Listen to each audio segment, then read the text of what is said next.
우리는 안방에서 편안하게 동백아가씨를 흥얼거리지만 북한의 한 음악가는 이불을 세 겹이나 뒤집어 쓰고 숨죽여 그 노래를 들어야 했습니다. 딱딱한 군가만 알던 그에게 나만의 구성진 트로트 가락은 괜찮다고 위로해주는 충격적인 경험이었습니다. 결국 그 뽕짝의 맛을 알아버린 대가로 그는 모든 것을 잃게 되는데요. 과연 3분짜리 노래 하나가 그의 인생을 어떻게 바꿔놓았을까요? 지금부터 그 이야기를 시작하겠습니다. 구독과 좋아요로 함께 응원해주시면 감사하겠습니다. 안녕하십니까, 여러분. 오늘 제가 들려드릴 이야기는 제 인생의 전부였던 아코디언에 대한 이야기입니다. 혹시 댁에 옛날 앨범이나 라디오가 있으신가요? 그 시절, 손풍금 소리만 들려도 가슴이 설레던 때가 있었지요. 저도 그 소리에 미쳐서 평생을 바쳤습니다. 하지만 제가 연주했던 곳은 낭만이 흐르는 다방이 아니라 죽음의 그림자가 드리운 북한의 어느 차가운 광산이었습니다. 제 고향은 함경북도 무산입니다. 어르신들도 뉴스에서 들어보셨을 겁니다. 아시아에서 제일 가는 철광산이 있는 곳이지요. 산 전체가 쇳덩어리라 나침반도 빙글빙글 돈다는 그 험한 땅에서 저는 광산 예술선전대의 수석 아코디언 연주자로 일했습니다. 남들이 볼 때 저는 선택받은 사람이었습니다. 컴컴한 지하 막장에 들어가 석탄가루를 마시지 않아도 됐고, 명절이면 당 간부들이 던져주는 술 한 병이라도 더 얻어 마실 수 있었으니까요. 제 임무는 단순했습니다. 새벽 5시, 칼바람이 부는 출근길에 서서 출근하는 광부들에게 힘내라며 혁명가요를 연주하는 것이었습니다. 장군님 축집 없으신다. 높이 들라 붉은 깃발. 제 손가락은 신들린 듯 건반 위를 날아다녔고, 아코디언 바람통은 씩씩하게 숨을 쉬었습니다. 하지만 제 눈앞에 펼쳐진 풍경은 그 경쾌한 노래와는 지옥과 천국만큼이나 달랐습니다. 여러분, 1990년대 중반 고난의 행군 시절을 기억하십니까? 우리 대한민국 어르신들이 겪으셨던 50, 60년대 보릿고개보다 더 처참했습니다. 새벽 출근길에 나선 광부들의 얼굴은 산 사람이 아니었습니다. 퀭한 눈, 움푹 파인 볼, 껍질만 남은 허수아비들이 비틀거리며 걸어오는 것 같았죠. 도시락이라고 허리춤에 매달고 오는 것을 보면 기가 찹니다. 뚜껑을 열어보면 옥수수밥은커녕 시커먼 풀죽이나 소금에 절인 무 몇 조각이 전부였습니다. 그 배고픈 사람들 앞에서 저는 배에 힘을 주고 목청껏 노래를 불러야 했습니다. 동무들, 오늘도 당을 위해 쌀을 생산하고 철을 생산합시다. 혁명적으로 일합시다. 어느 추운 겨울날이었습니다. 그날도 저는 영하 20도의 추위 속에서 언손을 호흡 불어가며 신나는 행진곡을 연주하고 있었습니다. 그런데 제 바로 앞에서 칠순이 다 된 늙은 광부 한 분이 털썩 주저앉으시더군요. 놀라서 연주를 멈추고 달려가려는데 옆에 있던 선전대장이 제 어깨를 꽉 잡으며 소리쳤습니다. 동무, 연주 멈추지 마. 분위기 처지면 안 돼. 더 신나게 댕기라. 저는 이를 악물었습니다. 바닥에 쓰러진 노인을 동료들이 짐짝처럼 질질 끌고 가는데 저는 그 뒤통수에 대고 꽹과리 소리보다 시끄러운 아코디언을 연주해야 했습니다. 그때의 제 꼴이 어땠는지 아십니까? 마치 고장난 인형 같았습니다. 머리로는 이건 아니다. 이건 사람 할 짓이 아니다라고 비명을 지르는데 제 손가락은 수천 번 연습한 대로 저절로 건반 위를 춤추고 있었습니다. 눈에서는 뜨거운 눈물이 볼을 타고 줄줄 흘러내려 입가로 들어오는데 입꼬리는 억지로 귀 밑까지 찢어 올려야 했습니다. 짭짤한 눈물과 함께 목구멍으로 넘어가는 노래 가사가 하필이면 세상에 부럼 없어라였습니다. 굶어 죽어가는 노인 앞에서 우리는 행복하다고 노래하는 제 모습. 그건 사람이 아니었습니다. 그저 당이 시키는 대로 소리 내는 영혼 빠진 기계 덩어리였을 뿐입니다. 억장이 무너진다는 게 바로 그런 기분이었을까요? 그날 이후로 제 마음엔 구멍이 숭숭 뚫린 것 같았습니다. 아코디언을 메고 있어도 밥을 먹어도 모래알을 씹는 것 같았죠. 그 허전함을 달래려 제가 자주 찾던 곳은 장마당이었습니다. 어르신들도 아시지요? 북한의 장마당은 없는 것 빼고 다 있다는 곳입니다. 거기선 돈만 있으면 중국 텔레비전도 한국 약도 구할 수 있습니다. 제가 단골로 가던 전자제품 수리상이 있었는데 그 친구가 어느 날 저를 구석으로 슬쩍 부르더군요. 형님, 이거 아랫동네에서 온 건데 예술하는 형님이니 진가를 알 거요. 목숨 걸고 들여온 기니까 밤에 혼자만 들으시오. 신문지에 뚫뚫 말린 그것은 상표도 없는 낡은 카세트 테이프였습니다. 심장이 쿵쾅거렸습니다. 북한에서 남조선 노래를 듣다가 걸리면 쥐도 새도 모르게 정치범 수용소로 끌려간다는 걸 누가 모르겠습니까? 하지만 호기심이라는 게 참 무섭더군요. 그날 밤 아내와 딸이 잠든 걸 확인하고 저는 두꺼운 목화솜 이불을 머리끝까지 뒤집었었습니다. 불빛이 새나가지 않게, 소리가 새나가지 않게 2중 3중으로 틀어막았습니다. 그리고 떨리는 손으로 소형 카세트 녹음기의 재생 버튼을 눌렀습니다. 치직, 치지직, 잡음 섞인 소리 뒤로 난생 처음 들어보는 기타 반주가 흘러나왔습니다. 그리고 한 여성의 목소리가 제 고막을 때렸습니다. 헤일 수 없이 수많은 밤을 내 가슴 도려내는 아픔에 겨워. 순간 저는 숨 쉬는 것도 잊어버렸습니다. 머리를 망치로 한 대 얻어맞은 것 같았습니다. 아니, 세상에 이런 노래가 있단 말인가? 제가 평생 연주했던 북한 노래들은 전부 싸우자, 죽이자, 처부수자였습니다. 군가처럼 딱딱하고 악을 쓰는 노래들이었죠. 그런데 이 노래는 달랐습니다. 마치 물이 흐르는 것처럼 부드럽고 가을바람처럼 서글펐습니다. 그 노래는 바로 남조선의 국민 가수 이미자 선생님의 동백아가씨였습니다. 그 좁은 이불 속에서 저는 테이프가 늘어지도록 그 노래를 듣고 또 들었습니다. 얼마나 울었던가 동백아가씨. 그 구절이 나올 때마다 제 눈에서도 걷잡을 수 없이 눈물이 터져 나왔습니다. 배고파서 우는 것도 아니고 매 맞아서 우는 것도 아니었습니다. 그냥 노래가 너무 아름다워서 그 가사가 마치 제 마음 같아서 울었습니다. 여러분, 혹시 그런 생각 안 드십니까? 아니, 북한 사람들은 뽕짝을 한 번도 안 들어봤을 텐데 왜 저렇게 좋아할까 하고요. 제가 그때 이불 속에서 깨달은 게 하나 있습니다. 역시 우리는 피를 나눈 한 민족이라는 겁니다.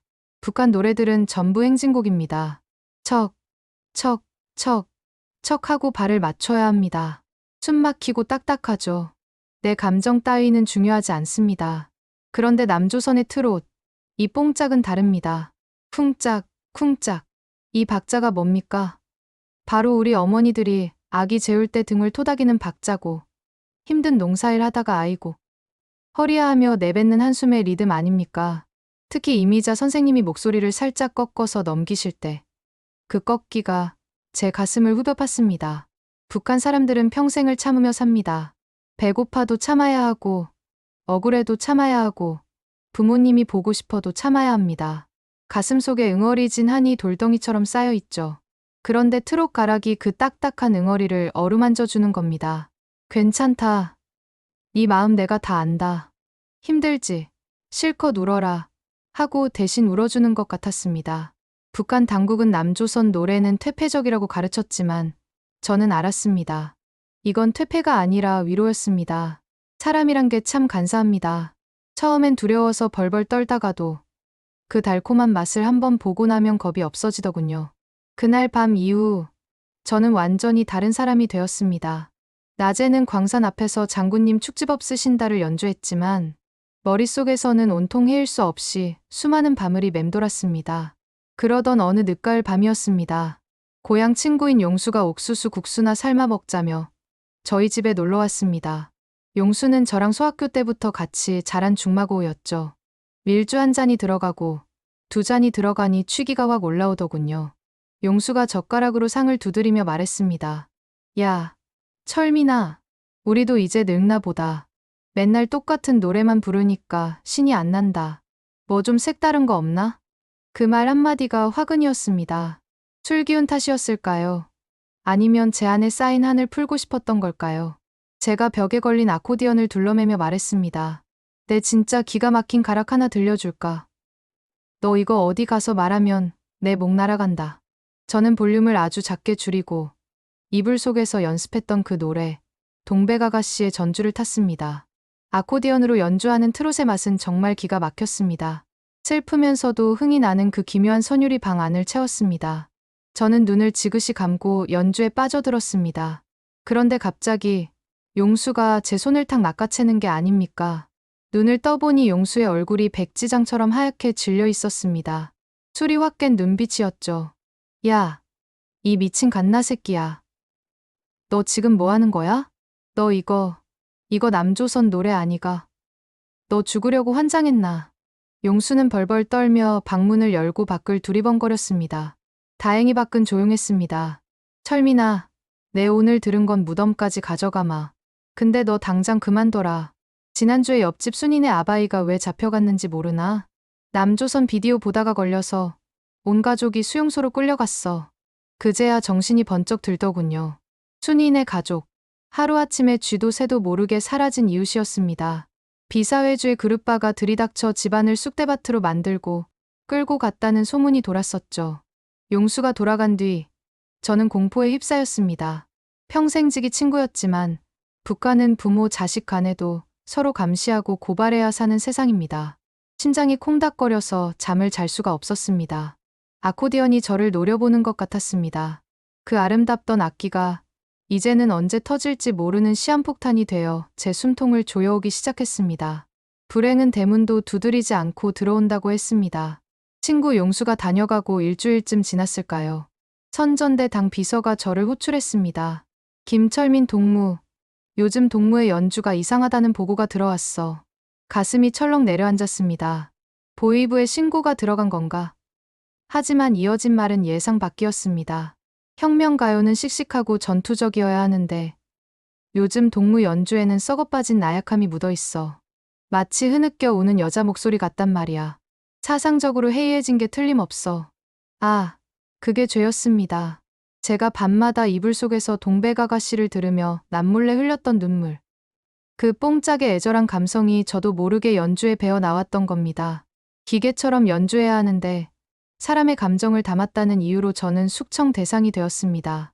당분간 악기 반납하고 현장에 내려가서 혁명화를 하시오. 그 길로 제 분신과도 같던 15kg짜리 아코디언을 압수당했습니다. 행정실 직원이 제 악기를 빼서 창고 구석에 처박는데 마치 제 팔 하나가 툭 잘려나가는 고통을 느꼈습니다. 다음 날부터 제 일터는 무대 위가 아닌 지하 1000m 아래 막장이 되었습니다. 어르신들, 인생 막장이라는 말이 왜 나왔는지 아십니까? 바로 이 탄광 막장이 갈 때까지 간 곳이기 때문입니다. 가장 견딜 수 없었던 건 배고픔도 힘든 노동도 아니었습니다. 바로 망가져가는 제 손을 보는 것이었습니다. 제 손은 건반 위를 날아다니던 나비였습니다. 굳은 살 하나 없이 보들보들했던 그 손가락. 마디마디가 무거운 차감기 진동 때문에 퉁퉁 붓고 터지기 시작했습니다. 어느 날 점심시간 시커먼 석탄가루가 묻은 옥수수 주먹밥을 먹으려는데 손이 너무 떨려서 밥을 바닥에 떨어뜨리고 말았습니다. 흙투성이가 된 밥알을 주우며 제 손을 내려다보았습니다.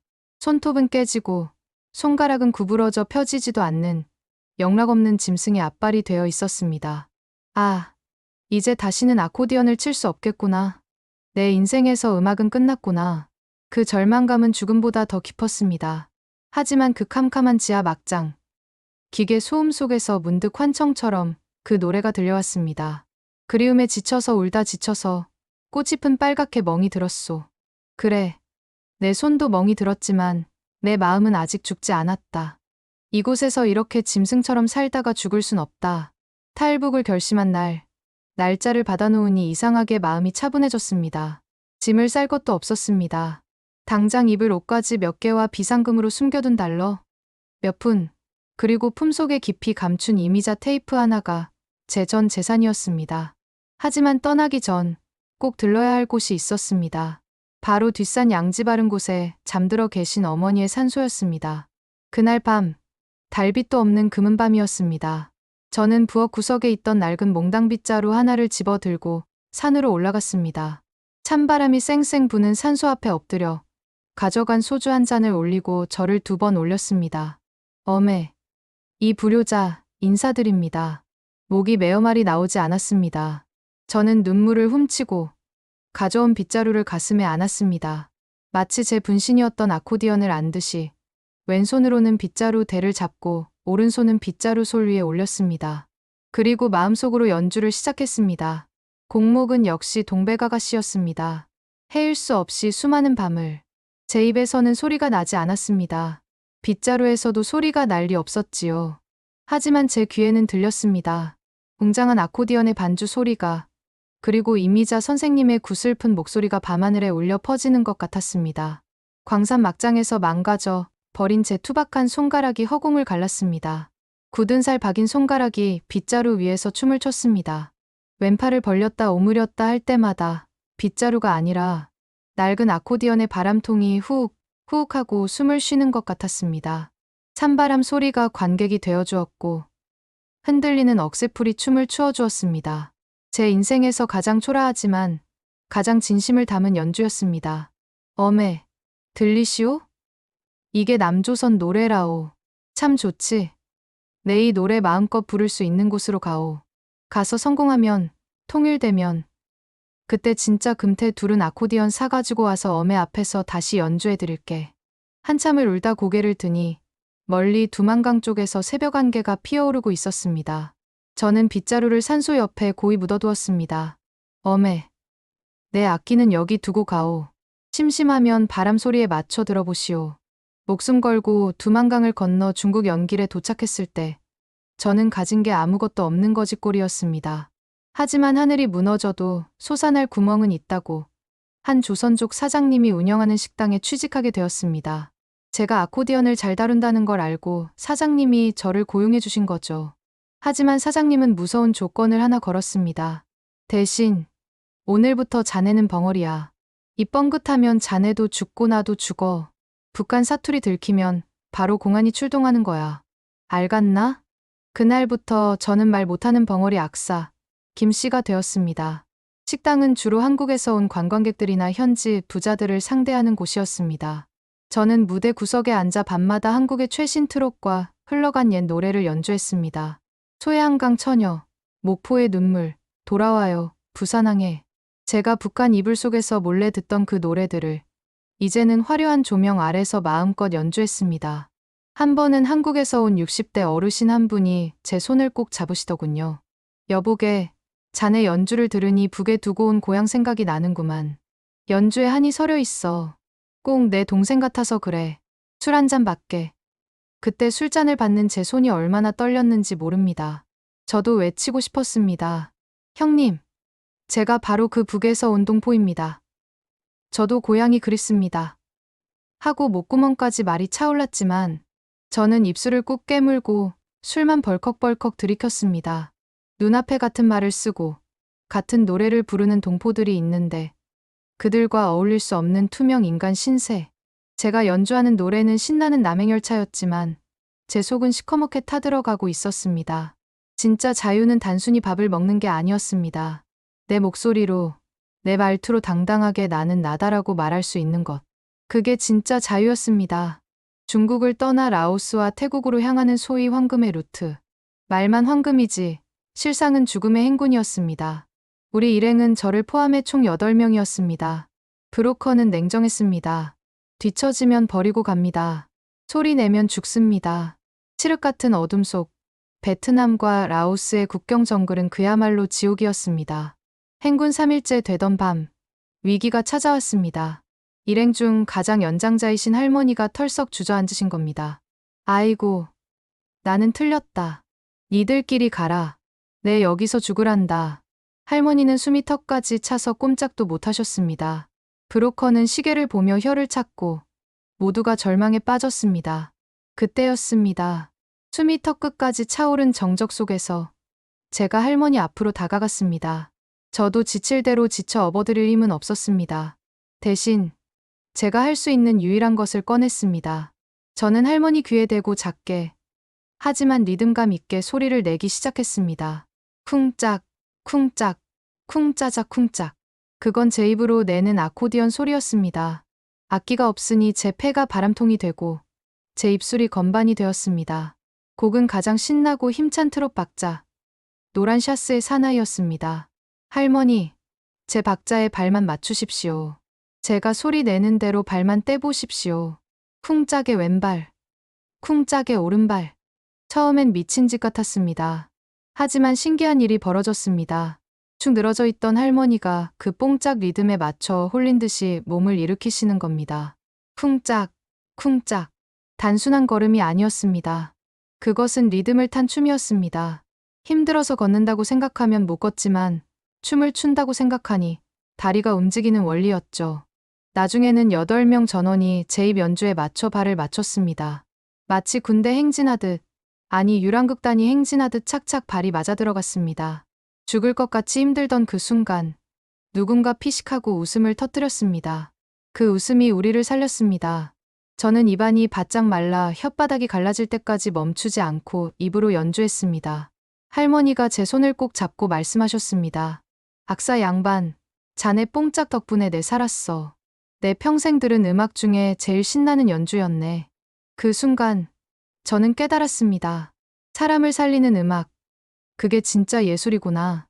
대한민국 인천공항에 처음 발을 디뎠을 때 저는 눈이 멀어버리는 줄 알았습니다. 밤인데도 대낮처럼 환한 불빛들. 그건 제가 평생 꿈꾸던 자유의 빛이었습니다. 한국 생활, 솔직히 처음부터 쉽지는 않았습니다. 막노동판을 전전하며 돈을 모았습니다. 밥은 굶어도 좋으니 제 손으로 진짜 아코디언을 사고 싶었기 때문입니다. 1년 동안 피땀 흘려 모은 돈으로 낙원상가에 가서 번쩍거리는 이탈리아제 아코디언을 샀을 때 저는 악기를 끌어안고 엉엉 울었습니다. 그리고 드디어 제 생애 첫 독주회가 열렸습니다. 제가 사는 동네의 한 요양원이었습니다. 저를 맞아주신 분들은 제 어머니, 아버지 같은 우리 어르신들이었습니다. 마이크를 잡고 떨리는 목소리로 첫 인사를 건넸습니다. 어르신들, 저는 북한 함경북도 무산에서 온 김철민입니다. 목숨 걸고 넘어올 때 빗자루를 안고 연습했던 그 노래를 오늘 진짜 악기로 들려드리겠습니다. 그리고 건반 위에 손을 올렸습니다. 첫 곡은 역시 저를 이 땅으로 이끈 운명의 노래 동백아가씨였습니다. 헤일 수 없이 수많은 밤을 아코디언의 주름 상자가 활짝 펴지며 웅장한 소리가 터져 나왔습니다. 추위에 떨며 혁명가요를 연주했던 광산, 이불 속에서 숨죽여 듣던 테이프, 어머니 산소 앞에서의 빗자루 연주, 정글 속에서 입으로 맞추던 박자, 그 모든 한과 서름이 손가락 끝을 타고 건반 위로 쏟아져 나왔습니다. 이건 연주가 아니었습니다. 제 인생을 토해내는 절규였습니다. 연주가 끝나자 우레와 같은 박수가 쏟아졌습니다. 어르신들이 제 손을 잡으며 말씀하셨습니다. 북에서 오느라 욕봤다. 살아서 와줘서 고맙다. 자네 연주가 내 맘을 다 녹이네. 그 따뜻한 손길에서 저는 확신했습니다. 아, 내가 온 곳이 남의 나라가 아니구나. 여기가 바로 내 고향이고 내 형제들이구나. 여러분, 저는 지금도 매일 아코디언을 맵니다. 그리고 꿈을 꿉니다.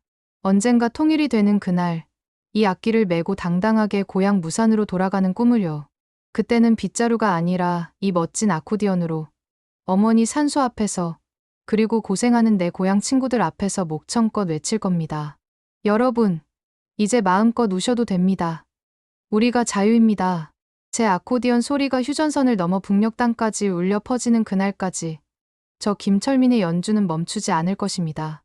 제 이야기를 들어주신 대한민국 여러분, 정말 고맙습니다. 그리고 사랑합니다.